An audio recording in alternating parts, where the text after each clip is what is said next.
About 8 days after this, he climbed the mountain to pray, taking Peter, John, and James along. While he was in prayer, the appearance of his face changed, and his clothes became blinding white. At once 2 men were talking with him. They turned out to be Moses and Elijah, and what a glorious appearance they made. They talked over his exodus, the one Jesus was about to complete in Jerusalem. Meanwhile, Peter and those with him were slumped over in sleep. When they came to rubbing their eyes, they saw Jesus in his glory and the 2 men standing with him. When Moses and Elijah had left, Peter said to Jesus, "Master, this is a great moment. Let's build 3 memorials, one to you, one for Moses, and one for Elijah."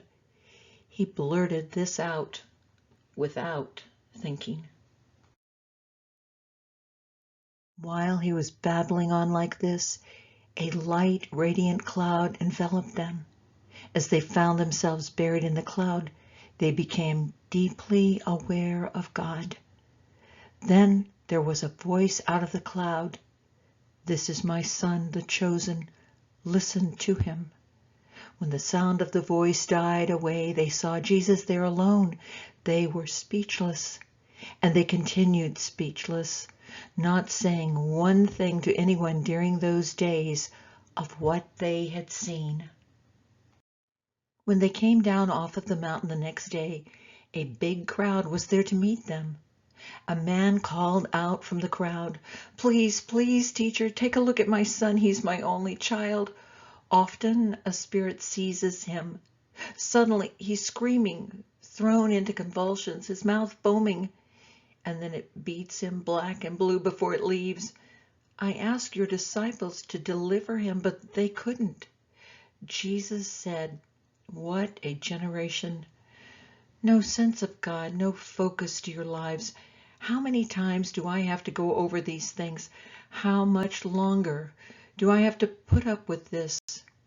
Bring your son here." While he was coming, the demon slammed him to the ground and threw him into convulsions.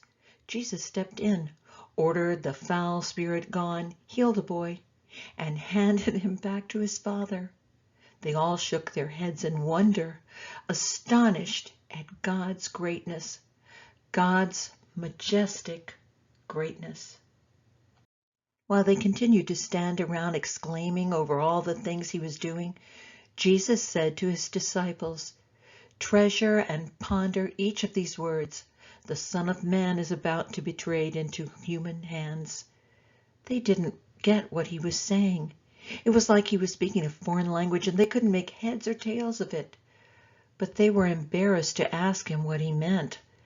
They started arguing over which of them would be most famous.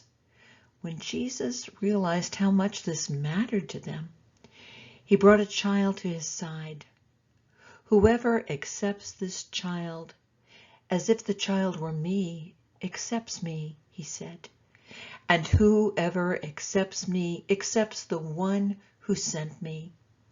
You become great by accepting, not asserting.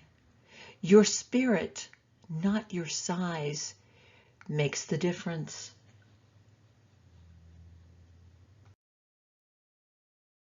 John spoke up, "Master, we saw a man using your name to expel demons, and we stopped him because he wasn't of our group." Jesus said, "Don't stop him. If he's not an enemy, he's an ally."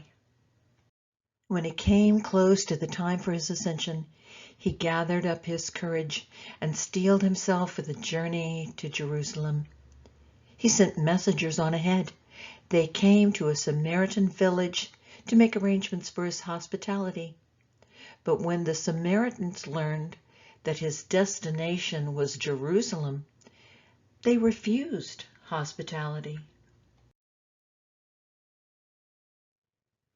When the disciples James and John learned of it, they said, "Master, do you want us to call down a bolt of lightning out of the sky and incinerate them?" Jesus turned on them, "Of course not." And they traveled on to another village. On the road, someone asked if he could go along. "I'll go with you wherever," he said. Jesus was curt. "Are you ready to rough it? We're not staying in the best inns, you know." Jesus said to another, "Follow me." He said, "Certainly, but first excuse me for a couple of days, please. I have to make arrangements for my father's funeral." Jesus refused. "First things first. Your business is life, not death. And life is urgent, announcing God's kingdom." Then another said, "I'm ready to follow you, Master, but first excuse me for a while I get things straightened out at home." Jesus said, "No procrastination, no backward looks. You can't put God's kingdom off till tomorrow. Seize the day."